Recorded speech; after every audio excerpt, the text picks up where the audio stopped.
Assalamu alaikum. Hi everyone. Welcome back to my channel. We all are doing good. இன்னைக்கு 100 days 100 வீடியோஸில் இன்னைக்கு டே 45 வாங்க வீடியோக்குள்ளே போகலாம். இன்றைக்கி நம்ம வீடியோவில் என்ன பார்க்க போகிறோன்னா ஒரு பன்னீர் கிரேவி தான் பார்க்க போகிறோம். ஃபஸ்ட்டு வந்து பன்னீர் வந்து மேரினேட் பண்ணி வச்சுக்கலாம். உப்பு மிளகாத்தூள் இஞ்சி பூண்டு பேஸ்ட்டு போட்டு மேரினேட் பண்ணி அதுக்கப்புறம் தவா ஃப்ரை பண்ணி எடுத்து வச்சுக்கலாம். அதுக்கப்புறம் நல்லா ஒரு வானல் எடுத்துக்கலாம், பெரிய சட்டி வானல் எடுத்துக்கலாம். அதுக்கப்புறம் நல்லா எண்ணெய் ஊற்றிட்டு அதில் வந்து ஹோல் கரம் ஸ்பைசஸ் ஆட் பண்ணிக்கலாம். ஆட் பண்ணி அது நல்லா பொரிஞ்ச பிறகு கொஞ்சமாக வந்து பூண்டும் சீரகம் சோம்பு இதெல்லாம் வந்து கொஞ்சம் இடித்து வச்சுருக்கேன், அதுவும் ஆட் பண்ணிக்கலாம். போட்டு எண்ணெயில் நல்லா வதக்கிக்கலாம்.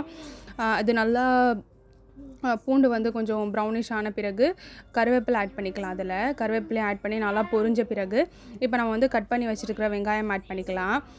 இதில் வந்து சோயா சங்க்ஸு அதுக்கப்புறம் பொட்டேட்டோ இதெல்லாம் நாங்கள் ஆட் பண்ணியிருக்கோம். உங்களுக்கு என்ன வெஜிடபிள்ஸ் வேணுமோ அது நீங்கள் உங்கள் விருப்பத்துக்கு ஏற்ற மாதிரி நீங்கள் ஆட் பண்ணிக்கலாம். உங்கள் பசங்க எதை விரும்பி சாப்பிட்றாங்களோ அந்த மாதிரி நீங்கள் ஆட் பண்ணிக்கலாம். அதுக்கப்புறம் வந்து ஒரு பல்லாரி வெங்காயம் எடுத்திருக்கேன், அதுவும் ஆட் பண்ணி நல்லா வதக்கிக்கலாம். இந்த வெங்காயம்லாம் வந்து கொஞ்சம் கலர் மாறினாலே போதும், ரொம்ப ப்ரௌனிஷ் ஆகணும்னு தேவை கிடையாது. இந்த டைமில் வந்து கொத்தமல்லி புதினா வந்து கொஞ்சமாக ஆட் பண்ணிக்கலாம். ஆட் பண்ணி இதையும் நல்லா வதக்கிக்கலாம். இது வந்து உங்களுக்கு சப்பாத்திக்கு அதுக்கப்புறம் வந்து ரைஸ்க்கு எல்லாத்துக்குமே இது வந்து சூட்டபுளாக இருக்கும், ரொம்ப டேஸ்டியாக இருக்கும். அதுக்கப்புறம் வந்து இஞ்சி பூண்டு பேஸ்ட் வந்து 1 டேபிள் ஸ்பூன் ஆட் பண்ணிக்கலாம். ஆட் பண்ணிவிட்டு அந்த இஞ்சி பூண்டு வாசனை போகிற வரையும் நல்லா எண்ணெயிலே வதக்கிக்கலாம். ஸ்டார்டிங்கில் வந்து உங்களுக்கு ஆயில் வந்து ரொம்ப அதிகமாக இருந்த மாதிரி இருந்திருக்கும். இப்போ பாருங்கள், வதக்க நம்ம வெஜிடபிள்ஸ் என்ன அதிகமாக ஆட் பண்ண போகிறோம். ஸோ அதுக்கு வந்து கரெக்டாக இருக்கும்.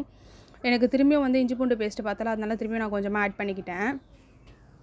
இப்போ நல்லா வதக்கிக்கலாம். இது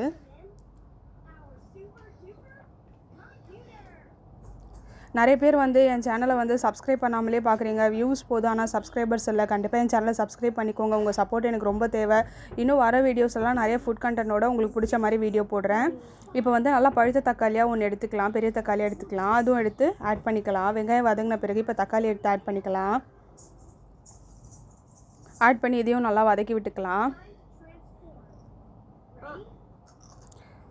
நிறைய பேர் வந்து யூடியூப் சேனல் வந்து நிறைய பர்பஸ்க்கு யூஸ் பண்ணுவாங்க. அதே மாதிரி தான் ஒவ்வொருத்தங்களும் வந்து ஏதாச்சும் ஒரு பர்பஸ்க்காக தான் ஸ்டார்ட் பண்ணுவாங்க. அதே மாதிரி தான் நானும் ஸ்டார்ட் அப் பண்ணியிருக்கேன். இன்ஷால்லா நல்லா சப்போர்ட் பண்ணுங்கள். நான் வந்து இன்றைக்கி வந்து கேரட்டு, அதுக்கப்புறம் potato, soya chunks, green peas add பண்ணியிருக்கேன். இதெல்லாம் போட்டு நல்லா வதக்கிக்கலாம். உங்களுக்கு வேறு ஏதாச்சும் வெஜிடபிள்ஸ் வேணுனாலும் நீங்கள் ஆட் பண்ணிக்கலாம், உங்கள் விருப்பம் தான்.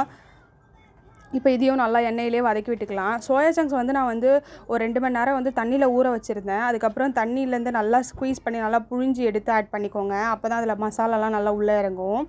இந்த டைமில் வந்து குழம்பு மிளகாத்தூள் இருக்குல்ல, அது வந்து 2 டேபிள் ஸ்பூன் ஆட் பண்ணிக்கோங்க. அப்படி உங்கள்கிட்ட குழம்பு மிளகாத்தூள் இல்லைனா மிளகாத்தூள் 1 டேபிள் ஸ்பூன் ஆட் பண்ணிக்கோங்க. தனியாத்தூள் 1.5 டேபிள் ஸ்பூன் ஆட் பண்ணிக்கோங்க. அதுக்கப்புறம் வந்து கரம் மசாலா வந்து 1/2 டீஸ்பூன் ஆட் பண்ணிக்கிறேன். இதையும் போட்டு நல்லா வதக்கிக்கோங்க. மசாலா வாடை போகிற வரையுமே நல்லா வதக்கிக்கோங்க எண்ணெயிலே. இதுக்கப்புறம் வந்து தண்ணி ஆட் பண்ணிக்கலாம். இதில் வந்து தண்ணி எப்படின்னா இந்த வெஜிடபிள்ஸ் இது எல்லாமே வந்து முழுகிற அளவு நீங்கள் தண்ணி ஊற்றிக்கோங்க. ஏன்னா வந்து உங்களுக்கு தண்ணியாக இருந்தாலும் பிரச்சனை இல்லை, கடைசியில் நம்ம வந்து தேங்காய் ஆட் பண்ணிப்போம். ஸோ அதனால் நோ இஷ்யூஸ். நல்லா இது வந்து வேகணும், உருளைக்கிழங்குலாம் நல்லா வேகணும்.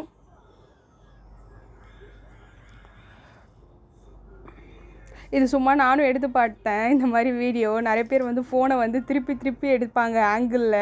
ஸோ அந்த மாதிரி நம்மளும் ட்ரை பண்ணி பார்க்கோன்னு பார்த்தேன், ஆனால் ரொம்ப கேவலமாக இருந்துச்சு. இந்த டைமில் வந்து நம்ம தவா ஃப்ரை பண்ணி வச்சுருக்கோம்ல பன்னீர், அதை ஆட் பண்ணிக்கலாம். ஆட் பண்ணி நல்லா மிக்ஸ் கொடுத்து அதுக்கப்புறம் தேங்காய் ஆட் பண்ணிங்கன்னா அவ்வளோதான். இந்த ரெசிபி ரொம்ப ஈஸியான ரெசிபி. கண்டிப்பாக வீட்டில் ட்ரை பண்ணி பாருங்கள். எல்லாருமே ட்ரை பண்ணிவிட்டு எப்படி இருந்துச்சுன்னு சொல்லி கமெண்ட் செக்ஷனில் சொல்லுங்கள்.